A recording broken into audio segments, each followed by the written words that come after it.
ਜਦੋਂ ਅਸੀਂ ਇਹ ਕਹਿੰਦੇ ਸੀ ਕਿ ਭਾਈ ਦੁਨੀਆ ਦੇ ਤਖਤ ਆਉਣ ਜਾਣ ਵਾਲੇ ਨੇ ਅਕਾਲ ਦਾ ਤਖਤ ਹੈ, ਉਹਨਾਂ ਨੇ ਕਿਹਾ ਆ ਲੋ ਜੀ ਸਿੱਖ ਤਾਂ ਪੜ੍ਹਦੇ ਸੀ ਰਾਜ ਕਰੇਗਾ ਖਾਲਸਾ, ਅਸੀਂ ਤੁਹਾਨੂੰ ਐਸੀ ਮਾਰ ਮਾਰੀ ਹੈ ਕਿ ਯਾਦ ਕਰੇਗਾ ਖਾਲਸਾ।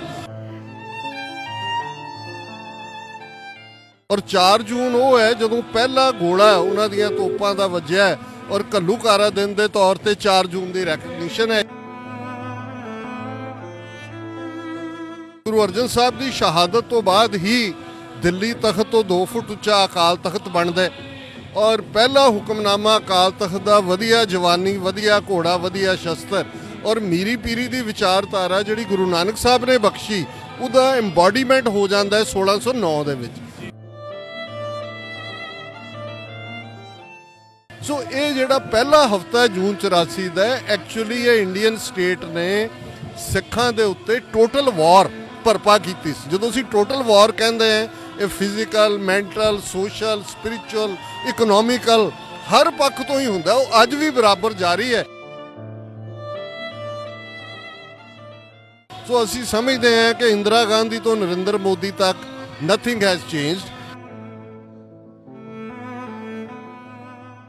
ਵਾਹਿਗੁਰੂ ਜੀ ਕਾ ਖਾਲਸਾ, ਵਾਹਿਗੁਰੂ ਜੀ ਕੀ ਫਤਿਹ। ਪੰਜਾਬੀ ਰੇਡੀਓ USA ਦੇਖ ਰਹੇ ਸਾਰੇ ਹੀ ਦਰਸ਼ਕਾਂ ਨੂੰ ਸਵਾਗਤ ਕਰਦੇ ਹਾਂ। ਇਸ ਟਾਈਮ ਸੈਨ ਫਰਾਂਸਿਸਕੋ ਦੀ ਨਗਰ ਕੀਰਤਨ ਦੇ ਵਿੱਚ ਆਪਾਂ ਪਹੁੰਚੇ ਹੋਏ ਹਾਂ। ਜਿਹੀ ਤੇ ਸ਼ਹੀਦਾਂ ਨੂੰ ਯਾਦ ਕਰਦੇ ਹੋਏ ਇਹ ਵਿਸ਼ੇਸ਼ ਨਗਰ ਕੀਰਤਨ 7ਵਾਂ ਨਗਰ ਕੀਰਤਨ ਕਰਾਇਆ ਜਾ ਰਿਹਾ ਹੈ। ਆਪਾਂ ਇਸ ਟਾਈਮ ਡਾਕਟਰ ਅਮਰਜੀਤ ਸਿੰਘ ਜੀ ਉਹਨਾਂ ਦੇ ਨਾਲ ਜੁੜੇ ਹੋਏ ਹਾਂ। ਸਿੱਖ ਕੌਮ ਦੀ ਮਹਾਨ ਸ਼ਖਸੀਅਤ, ਵੱਡੇ ਇੰਟੈਲੈਕਟ ਜਿਨ੍ਹਾਂ ਦੇ ਬਹੁਤ ਸਾਰੇ ਵਿਚਾਰ ਆਪਾਂ ਪਿਛਲੇ ਕਈ ਅਰਸੇ ਤੋਂ, ਕਈ ਸਾਲਾਂ ਤੋਂ, ਦਹਾਕਿਆਂ ਤੋਂ ਸੁਣਦੇ ਆ ਰਹੇ ਹਾਂ। ਉਹਨਾਂ ਦੇ ਨਾਲ ਗੱਲਬਾਤ ਕਰਦੇ ਹਾਂ। ਡਾਕਟਰ ਸਾਹਿਬ ਵਾਹਿਗੁਰੂ ਜੀ ਕਾ ਖਾਲਸਾ, ਵਾਹਿਗੁਰੂ ਜੀ ਕੀ ਫਤਿਹ। ਹਾਂਜੀ, ਵਾਹਿਗੁਰੂ ਜੀ ਕਾ ਖਾਲਸਾ, ਵਾਹਿਗੁਰੂ ਜੀ ਕੀ ਫਤਿਹ। ਸੋ ਡਾਕਟਰ ਸਾਹਿਬ, ਅੱਜ 4 ਜੂਨ ਦਾ ਉਹ ਦਿਨ ਜਦੋਂ ਭਾਰਤੀ ਹਕੂਮਤ ਨੇ ਪੂਰੀ ਤਰ੍ਹਾਂ ਹੱਲਾ ਬੋਲ ਦਿੱਤਾ ਅਕਾਲ ਤਖਤ ਸਾਹਿਬ ਦੇ ਉੱਤੇ, ਗੋਲੇ ਦਾਗਣੇ, ਗੋਲੀਆਂ ਦਾਗਣੀਆਂ ਤਾਂ ਕਈ ਦਿਨਾਂ ਤੋਂ ਉਹਨਾਂ ਨੇ ਸ਼ੁਰੂ ਕੀਤੀਆਂ ਸੀ। ਅੱਜ ਸਿੱਖ ਕੌਮ ਦੇ ਉਹ ਮੁੱਠੀ ਭਰ ਸਿੰਘ ਉਹਨਾਂ ਨੇ ਇੱਕ ਵੱਡੀ ਫੋਰਸ ਦੇ ਦੰਦ ਖੱਟੇ ਕਰਨ ਵਾਲੇ ਜਿਹੜੇ ਉਹ ਕਦਮ ਚੱਕੇ। ਅੱਜ ਦੇ ਦਿਨ ਨੂੰ ਆਪਾਂ ਕਿੱਦਾਂ ਯਾਦ ਆਪਾਂ ਜਿਹੜਾ ਤੁਹਾਨੂੰ ਦੇਖੋ ਲਾਈਵ ਸ਼ਹਿਰ 'ਚ ਅਸੀਂ ਖੜੇ ਹਾਂ ਸੈਨ ਫਰਾਂਸਿਸਕੋ 'ਚ, ਇੱਥੇ ਠੀਕ 75 ਸਾਲ ਪਹਿਲਾਂ 50 ਮੁਲਕਾਂ ਦੇ ਨੁਮਾਇੰਦਿਆਂ ਨੇ ਇਕੱਠੇ ਹੋ ਕੇ ਯੂਨਾਈਟਿਡ ਨੇਸ਼ਨਸ ਆਰਗੇਨਾਈਜੇਸ਼ਨ, ਉਦੋਂ UNO ਕਹਿੰਦੇ ਸੀ, ਉਹਦੇ ਵੱਲੋਂ charter of human rights declare ਕੀਤਾ ਸੀ 10 ਦਸੰਬਰ 1948 ਨੂੰ, ਜਿਸ ਦੇ ਵਿੱਚ ਰਾਈਟ ਆਫ ਸੈਲਫ ਡਿਟਰਮੀਨੇਸ਼ਨ, ਸਵੈ ਨਿਰਣੇ ਦਾ ਹੱਕ, ਇਹ ਮੁੱਢਲਾ ਹੱਕ ਮੰਨਿਆ ਗਿਆ ਸੀ। 2014 'ਚ ਸਿੱਖ ਸੰਗਤਾਂ ਨੇ ਨਾਰਦਰਨ ਕੈਲੀਫੋਰਨੀਆ ਦੀ ਡਿਸਾਈਡ ਕੀਤਾ ਕਿ ਆਪੋ ਆਪਣੇ ਸ਼ਹਿਰਾਂ 'ਚ ਤਾਂ ਸਾਰੇ ਨਗਰ ਕੀਰਤਨ ਹੁੰਦੇ ਨੇ, ਪਰ ਸੈਨ ਫਰਾਂਸਿਸਕੋ ਦੀ ਇੱਕ ਇਤਿਹਾਸਕ ਅਹਿਮੀਅਤ ਹੈ ਔਰ ਇੰਟਰਨੈਸ਼ਨਲ ਮੈਪ ਦੇ ਉੱਤੇ ਇਹ ਸ਼ਹਿਰ ਹੈ, ਇੱਥੇ ਵੀ ਕੋਈ ਐਕਟੀਵਿਟੀ ਹੋਣੀ ਚਾਹੀਦੀ ਹੈ। ਸੋ ਪਹਿਲਾ 2014 'ਚ ਉਸ ਦਾ ਨਾਮ ਫਰੀडम ਮਾਰਚ ਸੀ ਔਰ ਇਹ 3 ਇਵੈਂਟਸ ਨੂੰ ਟੁਗੈਦਰ, ਜਿਵੇਂ ਤੁਸੀਂ 4 ਜੂਨ ਦੇ ਹਵਾਲੇ ਨਾਲ ਗੱਲ ਕੀਤੀ ਹੈ, ਜਦੋਂ ਅੱਜ ਤੋਂ 39 ਸਾਲ ਪਹਿਲਾਂ 3 ਜੂਨ ਦਾ ਦਿਨ ਉਹਨਾਂ ਨੇ ਚੁਣਿਆ ਸੀ ਦਰਬਾਰ ਸਾਹਿਬ ਤੇ ਹਮਲੇ ਦਾ, ਤੇ 1984 'ਚ ਇਹ ਗੁਰੂ ਅਰਜਨ ਸਾਹਿਬ ਦਾ ਸ਼ਹੀਦੀ ਦਿਨ ਸੀ। ਔਰ 4 ਜੂਨ ਉਹ ਹੈ ਜਦੋਂ ਪਹਿਲਾ ਗੋਲਾ ਉਹਨਾਂ ਦੀਆਂ ਤੋਪਾਂ ਦਾ ਵੱਜਿਆ ਔਰ ਘੱਲੂਘਾਰਾ ਦਿਨ ਦੇ ਤੌਰ ਤੇ 4 ਜੂਨ ਦੀ ਰੈਕਗਨੀਸ਼ਨ ਹੈ। ਇਸ ਵਾਰ ਕੁਦਰਤੀ ਇਹ ਵੀਕਐਂਡ ਦੇ ਉੱਤੇ ਆਇਆ। ਸੋ ਮੈਂ ਸਮਝਦਾ ਵੀ ਜਦੋਂ ਅਸੀਂ ਸ਼ਹੀਦਾਂ ਦੇ ਸਰਤਾਜ ਗੁਰੂ ਅਰਜਨ ਸਾਹਿਬ ਦੇ ਉਸ ਸ਼ਹੀਦੀ ਵਿਰਸੇ ਦੀ ਗੱਲ ਕਰਦੇ, ਉਹ ਸਾਡੇ ਪਹਿਲੇ ਸ਼ਹੀਦ ਗੁਰੂ ਨੇ ਔਰ ਉੱਥੋਂ ਸਾਡਾ ਸ਼ਹੀਦੀਆਂ ਦਾ ਇਤਿਹਾਸ ਵੀ ਸ਼ੁਰੂ ਹੁੰਦਾ ਔਰ ਸਾਡੇ ਦੁਸ਼ਮਣ ਨੇ ਦੋਨੋਂ ਚੀਜ਼ਾਂ ਨੂੰ ਟਾਰਗੇਟ ਕੀਤਾ, ਕਿਉਂਕਿ ਗੁਰੂ ਅਰਜਨ ਸਾਹਿਬ ਦੀ ਸ਼ਹਾਦਤ ਤੋਂ ਬਾਅਦ ਹੀ ਦਿੱਲੀ ਤਖਤ ਤੋਂ 2 ਫੁੱਟ ਉੱਚਾ ਅਕਾਲ ਤਖਤ ਬਣਦਾ ਔਰ ਪਹਿਲਾ ਹੁਕਮਨਾਮਾ ਅਕਾਲ ਤਖਤ ਦਾ ਵਧੀਆ ਜਵਾਨੀ, ਵਧੀਆ ਘੋੜਾ, ਵਧੀਆ ਸ਼ਸਤਰ ਔਰ ਮੀਰੀ ਪੀਰੀ ਦੀ ਵਿਚਾਰਧਾਰਾ ਜਿਹੜੀ ਗੁਰੂ ਨਾਨਕ ਸਾਹਿਬ ਨੇ ਬਖਸ਼ੀ ਉਹਦਾ ਐਮਬੋਡੀਮੈਂਟ ਹੋ ਜਾਂਦਾ ਹੈ 1609 ਦੇ ਵਿੱਚ। ਹੁਣ ਜਦੋਂ ਜੂਨ 84 ਨੂੰ ਅਟੈਕ ਕਰਨ ਲਈ ਦਿਨ ਚੁਣਿਆ ਜਾਂਦਾ ਹੈ, ਉਹ 3 ਜੂਨ ਦਾ ਜਿਹੜਾ ਉਸ ਵੇਲੇ ਗੁਰੂ ਅਰਜਨ ਸਾਹਿਬ ਦਾ ਸ਼ਹੀਦੀ ਦਿਨ ਸੀ, ਔਰ ਜਦੋਂ ਅਕਾਲ ਤਖਤ ਨੂੰ ਬਿਲਕੁਲ ਖੰਡਰਾਤ ਬਣਾ ਦਿੱਤਾ ਜਾਂਦਾ ਹੈ ਤੇ ਉਹ ਸਾਡਾ 4 ਸਦੀਆਂ ਦਾ ਪ੍ਰਾਈਡ, ਜਦੋਂ ਅਸੀਂ ਇਹ ਕਹਿੰਦੇ ਸੀ ਕਿ ਭਾਈ ਦੁਨੀਆ ਦੇ ਤਖਤ ਆਉਣ ਜਾਣ ਵਾਲੇ ਨੇ ਅਕਾਲ ਦਾ ਤਖਤ ਹੈ, ਉਹਨਾਂ ਨੇ ਕਿਹਾ ਆ ਲੋ ਜੀ ਸਿੱਖ ਤਾਂ ਪੜ੍ਹਦੇ ਸੀ ਰਾਜ ਕਰੇਗਾ ਖਾਲਸਾ, ਅਸੀਂ ਤੁਹਾਨੂੰ ਐਸੀ ਮਾਰ ਮਾਰੀ ਹੈ ਕਿ ਯਾਦ ਕਰੇਗਾ ਖਾਲਸਾ। ਸੋ ਇਸ ਗੱਲ ਦੀ ਅਹਿਮੀਅਤ ਨੂੰ ਅਸੀਂ ਸਮਝਦੇ ਹਾਂ ਕਿ 39 ਵਰ੍ਹਿਆਂ 'ਚ ਪੰਜਾਬ 'ਚ ਬਹੁਤ ਕੁਝ ਬਦਲਿਆ ਹੈ, ਇੰਟਰਨੈਸ਼ਨਲੀ ਬਹੁਤ ਕੁਝ ਬਦਲਿਆ, ਪਰ ਇੱਕ ਗੱਲ ਜਿਹੜੀ ਦ੍ਰਿੜਤਾ ਦੇ ਨਾਲ ਸਾਹਮਣੇ ਹੈ ਕਿ ਸਿੱਖਾਂ ਦਾ ਚੈਲੰਜ ਦਾ ਕਰੈਕਟਰ, ਡਿਫਾਇੰਸ ਔਰ ਸਰਬੱਤ ਦਾ ਭਲਾ, ਇਹ ਟ੍ਰੇਟ ਉਵੇਂ ਹੀ ਨੇ। ਕੋਵਿਡ-19 ਦੇ ਚੱਲਦੇ ਆ ਇੱਕ ਵਾਰ ਇੱਥੇ ਨਗਰ ਕੀਰਤਨ ਨਹੀਂ ਹੋਇਆ, ਲੇਕਿਨ ਦੁਨੀਆ ਨੇ ਦੇਖਿਆ ਕਿ ਜਿਹੜੀ ਸਿੱਖੀ ਦੀ ਬੈਸਟ ਸਪਿਰਿਟ ਸੀ, ਸਰਬੱਤ ਦੇ ਭਲੇ ਦੀ, ਉਹ ਸਾਹਮਣੇ ਆਈ ਤੇ ਜੇ ਡਿਫਾਈਂਸ ਦੀ ਗੱਲ ਦੇਖਣੀ ਹੈ ਡਾਇਸਪੋਰਾ 'ਚ, ਤੇ ਅਸੀਂ ਦੇਖ ਸਕਦੇ ਹਾਂ ਖਾਲਿਸਤਾਨ ਰੈਫਰੈਂਡਮ ਦੇ ਹਵਾਲੇ ਨਾਲ ਅੱਜ ਸਿਡਨੀ 'ਚ 3 ਵਾਰ ਇੰਡੀਅਨ ਗਵਰਨਮੈਂਟ ਨੇ ਵੋਟਿੰਗ ਸੈਂਟਰ ਚੇਂਜ ਕਰਵਾਏ, ਲੇਕਿਨ 40,000 ਸਿੱਖ ਸ਼ੋ ਅਪ ਹੋ ਜਾਂਦਾ ਹੈ। ਇਹ ਡਿਫਾਈਂਸ ਹੈ, ਔਰ ਇਹ ਗੱਲ ਅਸੀਂ ਸਮਝਦੇ ਹਾਂ ਵੀ ਸਾਡਾ ਵੀ ਫਰਜ਼ ਬਣਦਾ ਹੈ ਕੌਮੀ ਤੌਰ ਤੇ ਵੀ ਅਸੀਂ ਬਾਹਰ ਨਿਕਲ ਕੇ ਦੱਸੀਏ ਵੀ ਸਾਡੀ ਲੜਾਈ ਕਿਸੇ ਧਰਮ ਦੇ ਖਿਲਾਫ ਨਹੀਂ ਹੈ। 18ਵੀਂ ਸਦੀ 'ਚ ਵੀ ਸਾਡੀ ਲੜਾਈ ਕੋਈ ਇਸਲਾਮ ਦੇ ਖਿਲਾਫ ਨਹੀਂ ਸੀ, ਉਸ ਵੇਲੇ ਦੇ ਮੁਗਲਿਆ ਸਾਮਰਾਜ ਦੇ ਖਿਲਾਫ ਸੀ ਜਿਹੜਾ ਜ਼ੁਲਮ ਤੇ ਉਤਾਰੂ ਸੀ। ਅੱਜ ਵੀ ਇਹ ਕੋਈ ਹਿੰਦੂ ਸਿੱਖ ਇਸ਼ੂ ਨਹੀਂ ਹੈ, ਕਿਉਂਕਿ ਪੰਜਾਬ 'ਚ ਵੀ ਜਦੋਂ ਸਿੱਖ ਆਪਣੀ ਮੰਗਾਂ ਦੀ ਗੱਲ ਕਰਦੇ ਨੇ, ਹੱਕਾਂ ਦੀ ਗੱਲ ਕਰਦੇ ਨੇ, ਉਹ ਤੁਸੀਂ ਪੰਜਾਬੀ ਸੂਬੇ ਮੋਰਚੇ ਤੋਂ ਦੇਖ ਲਓ, ਧਰਮ ਯੁੱਧ ਮੋਰਚੇ ਤੋਂ ਦੇਖ ਲਓ, ਹੁਣ ਵੀ ਜੋ 18 ਮਾਰਚ ਤੋਂ ਬਾਅਦ ਪੰਜਾਬ 'ਚ ਮਾਹੌਲ ਸਿਰਜਣ ਦੀ ਕੋਸ਼ਿਸ਼ ਕੀਤੀ ਗਈ, ਪੰਜਾਬ 'ਚ ਕਦੇ ਵੀ ਹਿੰਦੂ ਸਿੱਖ ਇਸ਼ੂ ਨਹੀਂ ਸੀ। ਹਾਲਾਂਕਿ ਸਾਡੀ ਸ਼ਿਕਾਇਤ ਹੈ ਆਪਣੇ ਹਿੰਦੂ ਭੈਣਾਂ ਭਰਾਵਾਂ ਨਾਲ ਕਿ ਵੀ ਜੇ ਉਹ ਆਪਣੀ ਮਾਂ ਬੋਲੀ ਪੰਜਾਬੀ ਤੋਂ ਮੁਨਕਰ ਨਾ ਹੁੰਦੇ 1951 ਦੀ ਸੈਂਸਸ, ਤੇ ਸ਼ਾਇਦ ਇਹ ਜਿਹੜੇ ਪਾਸੇ ਵੱਲ ਅਸੀਂ ਤੁਰ ਪਏ ਉਹ ਨਾ ਤੁਰਦੇ। ਲੇਕਿਨ ਇਹਦੇ ਬਾਵਜੂਦ ਅਸੀਂ ਸਮਝਦੇ ਹਾਂ ਵੀ ਸਿੱਖ ਕਰੈਕਟਰ ਦੇ ਵਿੱਚ ਫਿਰਕੂਪਣਾ ਨਹੀਂ ਹੈ। ਅਸੀਂ ਜਿਹੜੀ ਕੌਮ ਦੋ ਵੇਲੇ ਸਰਬੱਤ ਦਾ ਭਲਾ ਮੰਗਦੀ ਹੈ, ਤੇ ਜਦੋਂ ਅਸੀਂ ਗੁਰੂ ਗ੍ਰੰਥ ਸਾਹਿਬ ਅੱਗੇ ਨਤਮਸਤਕ ਹੁੰਦੇ ਹਾਂ, ਬਾਬਾ ਫਰੀਦ ਬੈਠੇ ਨੇ, ਪੰਡਿਤ ਰਾਮਾਨੰਦ ਬੈਠੇ ਨੇ, ਭਗਤ ਕਬੀਰ, ਜਿੰਨਾ ਸਿੱਖ ਧਾਰਮਿਕ ਹੋਏਗਾ ਉਨਾ ਸੈਕੂਲਰ ਹੋਏਗਾ, ਉਨਾ ਹਰ ਇੱਕ ਨੂੰ ਐਮਬਰੇਸ ਕਰਨ ਵਾਲਾ ਹੋਏਗਾ। ਸੋ ਅਸੀਂ ਸਮਝਦੇ ਹਾਂ ਵੀ ਅੱਜ ਸਾਡੇ ਲਈ ਇਹ ਬੜੀ ਵੱਡੀ ਲੋੜ ਹੈ। ਜਿਹੜਾ ਮੈਂ ਸਮਝਦਾ ਵੀ ਵੱਡੇ ਘੱਲੂਘਾਰੇ ਵੇਲੇ ਜਿਹੜੀ ਸਟ੍ਰੈਟਜੀ, ਜਦੋਂ ਇਹ ਪੁੱਛਿਆ ਗਿਆ ਸਰ ਜੱਸਾ ਸਿੰਘ ਆਹਲੂਵਾਲੀਆ ਜਿਹੜੇ ਉਸ ਵੇਲੇ ਦਲ ਖਾਲਸਾ ਦੇ ਮੁਖੀ ਸੀ ਕਿ ਕਿਵੇਂ ਲੜੀਏ, ਕਿਵੇਂ ਵਿਉਂਤ ਹੋਏ, ਤਾਂ ਉਹਨਾਂ ਕਿਹਾ ਸੀ ਕਿ ਜਿਹੜੀ ਹੈ ਮਿਸਲ ਵੰਡ ਅਬ ਕਾਬੂ ਨਾ ਪਾਓ, ਰਲ ਮਿਲ ਕੇ ਪੰਥ ਬਚਾਓ। ਮੈਂ ਸਮਝਦਾ ਵੀ ਦੁਸ਼ਮਣ ਤਾਂ ਦੁਸ਼ਮਣ ਹੁੰਦਾ, ਉਹਨਾਂ ਨੂੰ ਲੱਗਦਾ ਹੈ ਕਿ ਸਿੱਖ ਇੱਕ ਡਿਫਾਈਂਸ ਵਾਲੇ ਨੇ। ਇੰਦਰਾ ਗਾਂਧੀ ਨੇ ਵੀ ਐਮਰਜੈਂਸੀ ਵੇਲੇ ਦੇਖ ਲਿਆ ਸੀ ਵੀ ਸਿੱਖਾਂ ਦਾ ਚੈਲੰਜ ਆਇਆ, ਔਰ ਇਸ ਲਈ ਉਹ ਜਦੋਂ ਦੁਬਾਰਾ ਪਾਵਰ 'ਚ ਆਈ 1980 ਜੋ ਜੂਨ 84 ਵਾਪਰਿਆ, ਉਹ 3 ਸਾਲ ਦੀ ਪਲੈਨਿੰਗ ਸੀ। ਇਸ ਦੇ ਡਾਕੂਮੈਂਟਰੀ ਐਵੀਡੈਂਸ ਨੇ। ਲੈਫਟੀਨੈਂਟ ਜਨਰਲ ਸਿਨਹਾ ਜਿਹੜਾ ਵੈਸਟਰਨ ਕਮਾਂਡ ਦਾ ਲੀਡਰ ਸੀ, ਉਹਨੂੰ 1980-81 'ਚ ਉਹ ਟੈਂਕ ਮੰਗ ਰਹੇ ਸੀ ਵਰਤਣ ਦੇ ਲਈ। ਹੁਣ ਚਕਰਾਤਾ ਹੋਏ, ਦੂਸਰਾ ਹੋਏ, ਇੰਡੋ ਤਿੱਬਤਨ ਬਾਰਡਰ ਫੋਰਸ ਦੇ ਸਿਲੈਕਟ ਕਮਾਂਡੋਜ਼ ਦੀ ਕਿਵੇਂ ਟ੍ਰੇਨਿੰਗ ਹੋਈ।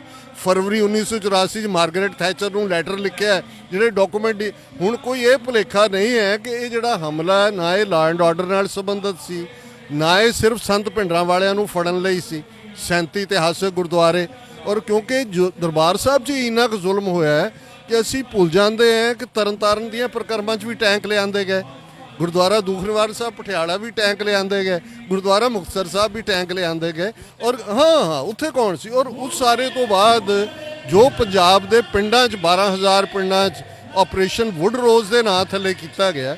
ਸੋ ਇਹ ਜਿਹੜਾ ਪਹਿਲਾ ਹਫਤਾ ਜੂਨ 84 ਦਾ, ਐਕਚੁਅਲੀ ਇਹ ਇੰਡੀਅਨ ਸਟੇਟ ਨੇ ਸਿੱਖਾਂ ਦੇ ਉੱਤੇ ਟੋਟਲ ਵਾਰ ਭਰਪਾ ਕੀਤੀ ਸੀ। ਜਦੋਂ ਅਸੀਂ ਟੋਟਲ ਵਾਰ ਕਹਿੰਦੇ ਹਾਂ, ਇਹ physical, mental, social, spiritual, economical, ਹਰ ਪੱਖ ਤੋਂ ਹੀ ਹੁੰਦਾ। ਉਹ ਅੱਜ ਵੀ ਬਰਾਬਰ ਜਾਰੀ ਹੈ।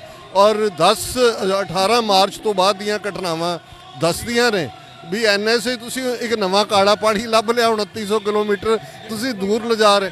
ਔਰ ਤੁਸੀਂ ਉਹਦੇ ਉਲਟ ਦੇਖੋ ਮਨੀਪੁਰ 'ਚ ਕੀ ਅੱਜ ਕੱਲ੍ਹ ਚੱਲ ਰਿਹਾ। ਮਨੀਪੁਰ ਦੇ ਆਰਮਰੀ 'ਚੋਂ 3000 ਗਨਸ ਚੋਰੀ ਹੋ ਜਾਂਦੀ ਹੈ। ਉੱਥੇ ਜਾ ਕੇ ਅਮਿਤ ਸ਼ਾਹ ਕਹਿ ਰਿਹਾ ਹੈ कि जी अगर वो शांतमयी तरीके से दे देंगे तो हम कुछ नहीं करेंगे। ਹੁਣ ਅਜਨਾਲਾ ਘਟਨਾ ਨੂੰ ਇਵੇਂ ਐਜ਼ ਅ ਨੈਰੇਟਿਵ ਯੂਜ਼ ਕੀਤਾ ਗਿਆ ਜਿਹਦਾ ਹਾਲਾਂਕਿ ਕੋਈ ਸੈਂਸ ਨਹੀਂ ਸੀ ਬਣਦੀ। ਸੋ ਅਸੀਂ ਸਮਝਦੇ ਹਾਂ ਕਿ ਇੰਦਰਾ ਗਾਂਧੀ ਤੋਂ ਨਰਿੰਦਰ ਮੋਦੀ ਤੱਕ ਨਥਿੰਗ ਹੈਜ਼ ਚੇਂਜਡ। ਜਿਹੜੀ ਉਹਨਾਂ ਦੀ ਡੀਪ ਸਟੇਟ ਹੈ, ਰੌ ਕਿੰਨੀਆਂ ਏਜੰਸੀਜ਼ ਹੋਰ ਬਣ ਗਈਆਂ, NSA। ਹੁਣ Indian constitution law and order state ਨੂੰ ਦਿੰਦਾ ਹੈ। ਪੰਜਾਬ ਦੇ 23 ਜ਼ਿਲ੍ਹਿਆਂ 'ਚ ਜਿਹੜੀ ਦੀ NIA ਹੈ ਉਹਨਾਂ ਦੇ ਡਿਸਟ੍ਰਿਕਟ ਹੈੱਡਕੁਆਟਰਾਂ 'ਚ ਦਫ਼ਤਰ ਬਣੇ ਹੋਏ ਨੇ ਔਰ ਸਰੈਂਡਰ ਕੀਤਾ ਹੋਇਆ ਪੰਜਾਬ ਗੌਰਮੈਂਟ ਨੇ ਪੂਰੀ ਤਰ੍ਹਾਂ। ਸੋ ਅਸੀਂ ਸਮਝਦੇ ਹਾਂ ਵੀ ਸਾਨੂੰ ਦੁਨੀਆ ਭਰ ਦੇ ਵਿੱਚ ਹਰ ਪਲੇਟਫਾਰਮ ਨੂੰ, ਔਰ ਮੈਂ ਪੰਜਾਬੀ ਰੇਡੀਓ ਸਰ ਹਰਜੋਤ ਸਿੰਘ ਓਬਰਾ, ਹਰਜੋਤ ਸਿੰਘ ਖਾਲਸਾ ਜਿਨ੍ਹਾਂ ਦੀ ਬਹੁਤ ਵੱਡੀ ਦੇਣ ਹੈ। ਔਰ ਮੈਂ ਸਮਝਦਾ ਵੀ ਤੁਹਾਡਾ ਰੇਡੀਓ ਤੋਂ ਤੁਸੀਂ TV 'ਤੇ ਵੀ ਆਏ ਹੋ ਔਰ ਅਕਸਰ ਮੈਨੂੰ ਤੁਹਾਡੇ ਇੰਟਰਵਿਊ ਵੀ ਦੇਖਣ ਦਾ ਮੌਕਾ ਮਿਲਦਾ। ਔਰ ਤੁਸੀਂ ਜਿਵੇਂ ਪੰਜਾਬ ਦੇ ਜਿਹੜੇ ਨਿਰਪੱਖ ਹਿੰਦੂ ਵੀਰ ਪੱਤਰਕਾਰ ਵੀ ਨੇ ਉਹਨਾਂ ਨੂੰ ਵੀ ਤੁਸੀਂ ਮੌਕਾ ਦਿੰਦੇ ਹੋ, ਕਿਉਂਕਿ ਸਾਨੂੰ ਇਸ ਲੜਾਈ ਨੂੰ ਉਸੇ ਹੀ ਇੰਟਰਨੈਸ਼ਨਲ ਪਲੇਟਫਾਰਮ 'ਤੇ ਪ੍ਰੈਜ਼ੈਂਟ ਕਰਨਾ ਹੋਏਗਾ ਕਿ ਇਹ ਫਿਰਕੂ ਲੜਾਈ ਨਹੀਂ ਹੈ, ਇਹ ਕਿਸੇ ਧਰਮ ਦੇ ਖਿਲਾਫ ਨਹੀਂ ਹੈ। ਔਰ ਈਵਨ ਖਾਲਿਸਤਾਨ ਦੇ ਐਲਾਨਨਾਮੇ ਦੇ ਵਿੱਚ ਇਹ ਲਫ਼ਜ਼ ਨੇ ਕਿ ਭਾਈ ਅੱਜ ਤੋਂ ਖਾਲਸੇ ਦਾ ਆਪਣਾ ਖਾਲਿਸਤਾਨ ਹੋਵੇਗਾ, ਜਿੱਥੇ ਖਾਲਸੇ ਦੀਆਂ ਚੌਕੀਆਂ ਝੰਡੇ ਬੁੰਗੇ ਜੁਗੋ ਜੁਗ ਅਟਲ ਹੋਣਗੇ ਤੇ ਦਸਾਂ ਨੋਆਂ ਦੀ ਕਿਰਤ ਕਮਾਈ ਕਰਨ ਵਾਲਿਆਂ ਦਾ ਰਾਜ ਭਾਗ ਤੇ ਪੂਰਾ ਕੰਟਰੋਲ ਹੋਏਗਾ। ਉਹਦੇ 'ਚ ਰਿਪੀਟਡਲੀ ਹੈ ਕਿ ਬਿਨਾਂ ਜ਼ਾਤ ਰੰਗ ਨਸਲ ਧਰਮ ਜੈਂਡਰ ਦੇ ਵਿਤਕਰੇ। ਹਾਂ, ਸੋ ਅਸੀਂ ਸਮਝਦੇ ਹਾਂ ਕਿ ਸੈਨ ਫਰਾਂਸਿਸਕੋ ਦਾ ਇਹ ਨਗਰ ਕੀਰਤਨ ਇੱਕ ਪਾਵਰਫੁਲ ਮੈਸੇਜ ਹੈ ਔਰ ਕਿ ਭਾਈ ਅਸੀਂ ਕੌਮ ਵਚਨਬੱਧ ਹੈ ਆਪਣੇ ਕੌਮੀ ਘਰ ਲਈ ਵੀ।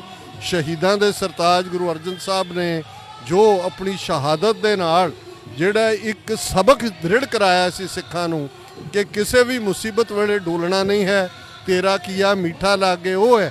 ਤੇ ਜੂਨ 84 ਦੀ ਗੱਲ ਜੇ ਅਸੀਂ ਸੰਤ ਜਰਨੈਲ ਸਿੰਘ ਪਿੰਡਰਾਵਾਲੇ, ਜਨਰਲ ਸੁਬੇਗ ਸਿੰਘ, ਭਾਈ ਅਮਰੀਕ ਸਿੰਘ ਔਰ ਉਹਨਾਂ ਦੇ 2-3 ਦਰਜਨ ਸਾਥੀ, those who fought to the last breath and bullet, ਹਾਂ ਜਿਹੜੀ ਬੈਟਲ ਬਿਲਕੁਲ। ਔਰ ਜਿਹੜਾ ਗੁਰੂ ਭਗਤ ਕਬੀਰ ਜੀ ਨੇ ਜਿਹੜਾ ਮੈਸੇਜ ਦਿੱਤਾ ਸੀ ਕਿ ਸੂਰਾ ਸੋ ਪਹਿਚਾਨੀ ਹੈ ਜੋ ਲੜੈ ਦੀਨ ਕੇ ਹੇਤ, ਪੁਰਜ਼ਾ ਪੁਰਜ਼ਾ ਕੱਟ ਮਰਿਆ ਕਬੂ ਨਾ ਛਾੜੇ ਖੇਤ।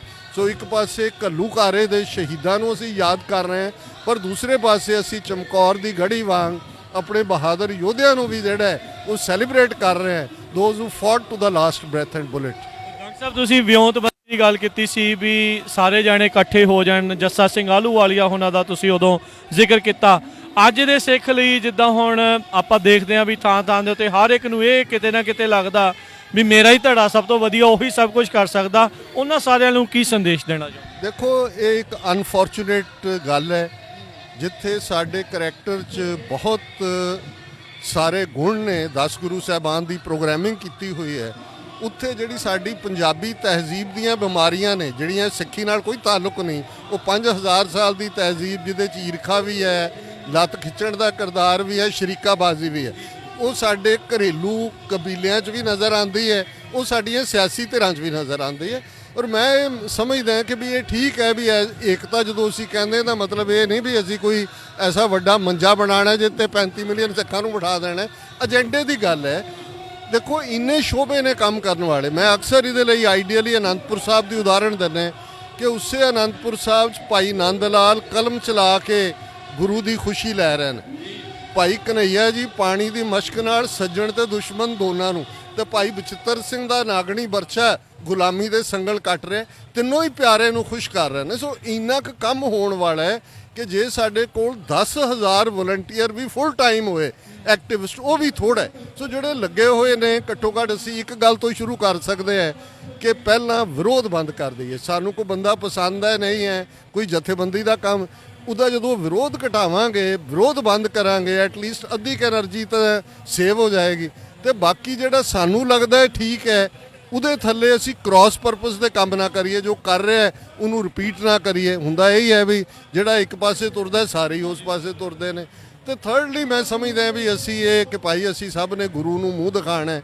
ਇੱਕ ਪਾਸੇ ਅਸੀਂ ਸਿੱਖੀ ਦੀ ਗੱਲ ਕਰੀਏ, ਈਰਖਾ ਵੀ ਹੈ, ਇੱਕ ਦੂਸਰੇ ਪ੍ਰਤੀ ਨਫ਼ਰਤ ਵੀ, ਇਹ ਭਾਵਨਾ ਠੀਕ ਨਹੀਂ ਹੈ।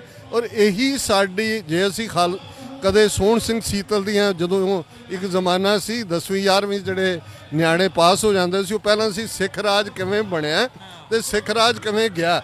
ਸੋ ਮੈਂ ਸਮਝਦਾ ਵੀ ਜੇ ਹਰ ਸਿੱਖ ਇਹ ਦੋਵੇਂ ਕਿਤਾਬਾਂ ਪੜ੍ਹ ਲਏ, ਬਣਨ ਤੇ ਉਹਨੂੰ ਪ੍ਰਾਈਡ ਹੋਏਗਾ, ਕਿਵੇਂ ਗਿਆ ਤੇ ਉਹਨੂੰ ਹੋਏਗਾ ਵੀ ਅਸੀਂ ਹੁਣ ਤਾਂ ਉਹਨੂੰ ਛੱਡੀਏ।